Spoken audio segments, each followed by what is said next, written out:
Alors, le Vélodrome va trembler ce dimanche soir. Et si je vous disais que ce match entre l'EM et Nice est peut-être l'un des chocs les plus explosifs, les plus chargés en enjeux, les plus imprévisibles de toute cette fin de saison en Ligue 1? Parce que là, mes amis, on n'est pas simplement devant un match de football. On est devant un duel de destin. Un face-à-face entre deux clubs qui jouent leur avenir à quelques semaines de la fin du championnat. D'un côté, une équipe marseillaise en chute libre qui doit absolument réagir pour ne pas voir le podium s'éloigner définitivement.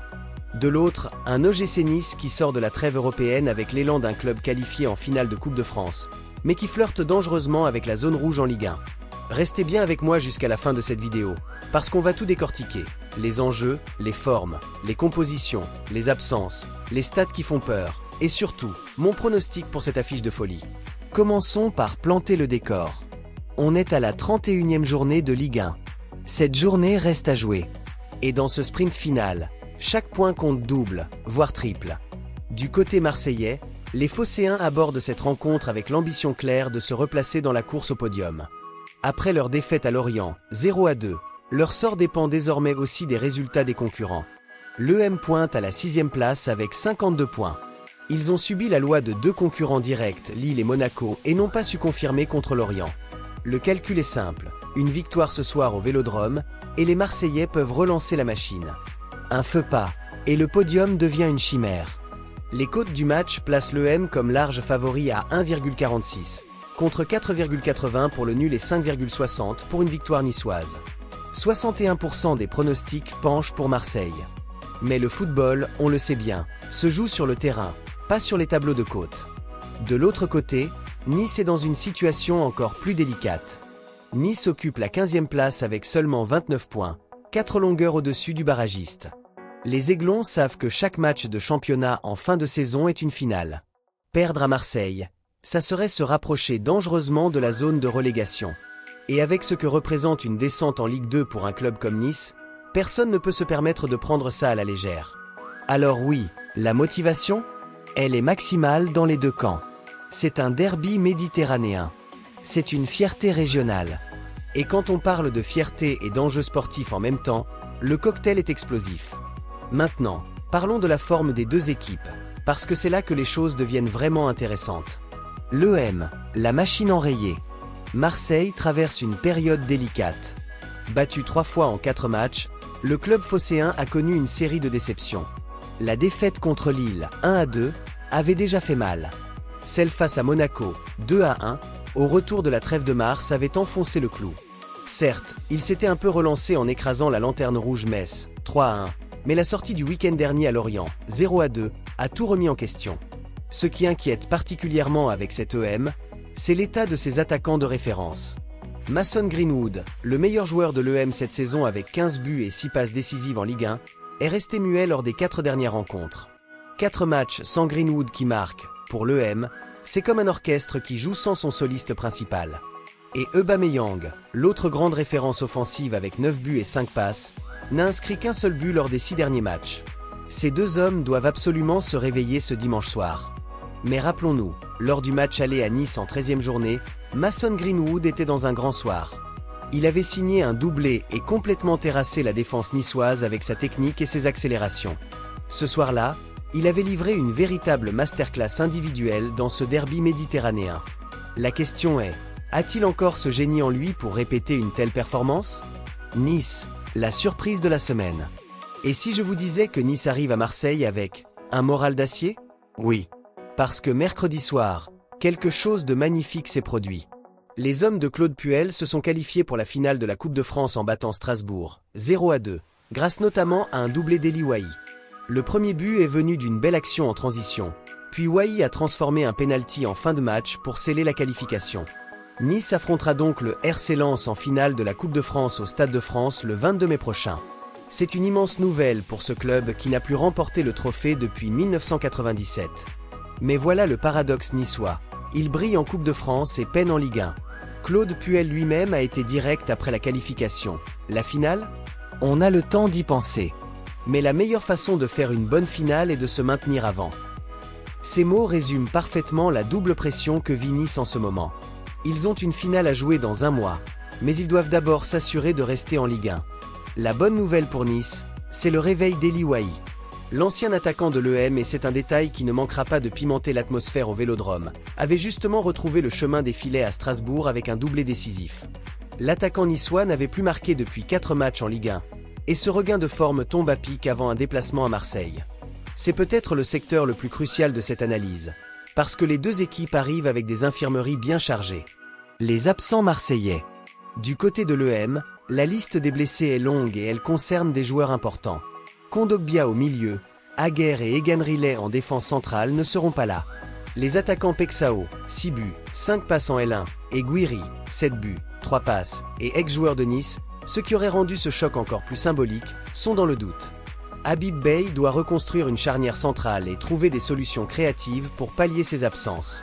La bonne nouvelle, c'est le retour de Quentin Timber. Le milieu de terrain, qui manquait à l'EM à Lorient après un forfait de dernière minute, devrait être disponible ce dimanche. C'est un retour non négligeable car Timber apporte équilibre et créativité dans l'entrejeu marseillais. Les absents niçois. Nice n'est pas en reste. Les défenseurs Bombito, Ndeyimi, Abdemonem et le vétéran Dante, tous évoluant en défense centrale, seront absents. Le jeune attaquant Everton ne rejouera plus cette saison. C'est une hémorragie défensive qui complique sérieusement la tâche de Claude Puel. Rappelons le contexte. L'entraîneur niçois avait hérité d'un groupe fragilisé après le départ de Francaise. Il a su stabiliser l'équipe en Coupe de France, mais le bilan en Ligue 1 depuis début janvier reste alarmant. Seulement 2 victoires en championnat en 2026.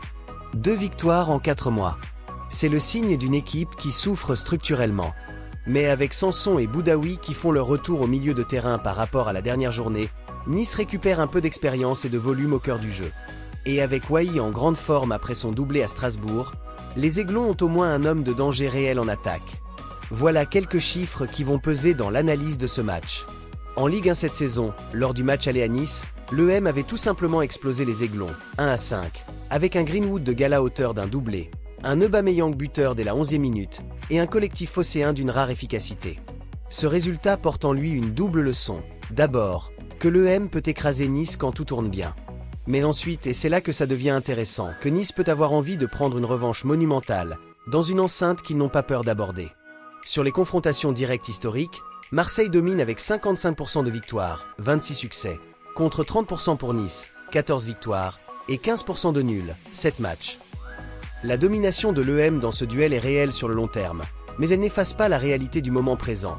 Un Nice qui arrive avec la confiance d'une qualification en finale, et un EM qui cherche ses repères. L'avant-dernière défense de Ligue 1. C'est comme ça qu'on peut qualifier la défense niçoise cette saison. Cette statistique est un signal d'alarme pour Claude Puel, mais aussi une information capitale pour les attaquants marseillais.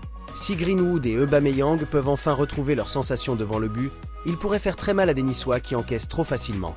Décryptons maintenant ce que ce match peut donner tactiquement et sportivement. Scénario numéro 1, l'EM reprend le feu. Si Greenwood se réveille, si Aubameyang retrouve ses instincts de prédateur et si la défense tient face à un Wahi en jambes, l'EM peut s'imposer. Timber au milieu pour apporter de la structure. Les attaquants qui enfin convertissent leurs occasions, c'est le scénario idéal pour les Marseillais. Une victoire 2-1 ou 2-0 qui les replace dans la course au podium et qui redonne du souffle à un Vélodrome qui en a besoin. Scénario numéro 2, Nice crée la surprise.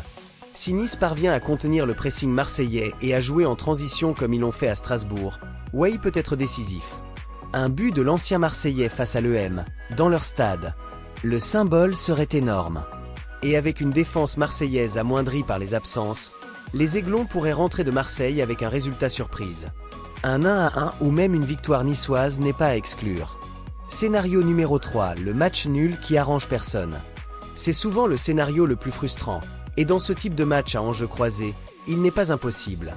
L'EM n'aurait pas les 3 points indispensables, Nice ne s'en sortirait pas non plus.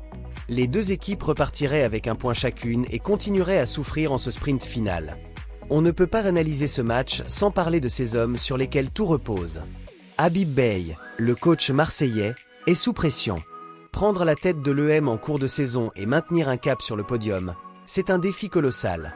Face à un effectif décimé, il doit trouver les bons réglages sans ses pièces maîtresses. Sa capacité à motiver ses joueurs dans l'adversité sera déterminante dimanche soir. Claude Puel, de l'autre côté, est l'homme de la situation niçoise. À 64 ans, ce technicien chevronné a ramené du calme dans un vestiaire en perdition. Il a remplacé Francaise sur le banc niçois et s'est immédiatement focalisé sur les priorités. Sa phrase après la victoire à Strasbourg en dit long sur sa lucidité. La finale de Coupe de France est un rêve, mais le maintien est une nécessité absolue. Mason Greenwood est l'homme de tous les regards côté marseillais. Quand il est en feu, l'EM est intouchable. Mais son silence des dernières semaines interroge. A-t-il les épaules pour répondre présent dans un match de cette importance? C'est la grande question. Eli Wahi, lui, vient de retrouver la confiance. Son doublé à Strasbourg l'a libéré. Et jouer face à l'EM, son ancien club, dans leur stade. C'est exactement le type de motivation qui peut transformer un attaquant. Alors, qu'est-ce que je pense de ce match? Je vais vous dire la vérité. Mon cœur dit, l'EM gagne, parce que le Vélodrome a ce pouvoir de se transformer en 12e homme. Le public marseillais, sous pression, derrière son équipe, est capable de pousser des joueurs au-delà de leurs limites. Et avec Greenwood et Aubameyang qui n'ont qu'une envie, se réveiller, les ingrédients d'une victoire phocéenne sont réunis. Mais ma tête dit, méfiance.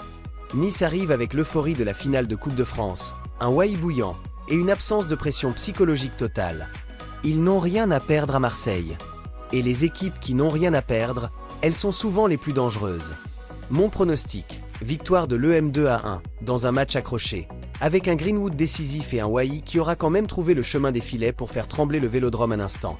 Voilà mes amis, vous avez maintenant toutes les clés pour suivre ce choc EM Nice avec les yeux d'un vrai expert. Ce match, c'est bien plus qu'une rencontre de championnat. C'est l'histoire de deux clubs à des carrefours de leur saison, deux équipes avec des destins qui se croisent dans cette fin de Ligue 1 haletante. Mais maintenant, c'est votre avis qui compte. Est-ce que vous croyez en un réveil de l'EM? Ou pensez-vous que Nice va réaliser l'exploit et continuer sur l'élan de sa qualification en finale de Coupe de France? Dites-moi tout dans les commentaires. Je lis absolument tous vos messages et je réponds.